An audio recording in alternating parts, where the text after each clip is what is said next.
ట్రిగ్నోమెట్రీలో రిపీటెడ్గా అడిగేటటువంటి model tan 21 into tan 23 into tan 67 into tan 69.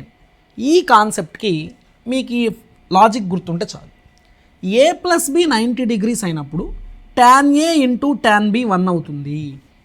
a plus b value 90 degrees అయితే tan a into tan b 1 అవుతుంది. ఇక్కడ మీరు గమనిస్తే 21 ప్లస్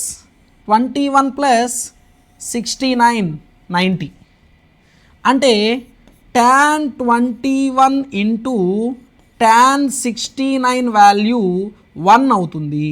సో దీని వాల్యూ ఎంత అవుతుందండి? 1. ఎందుకంటే a ప్లస్ బి 90 డిగ్రీస్ అయితే tan a into tan b 1 అవుతుంది.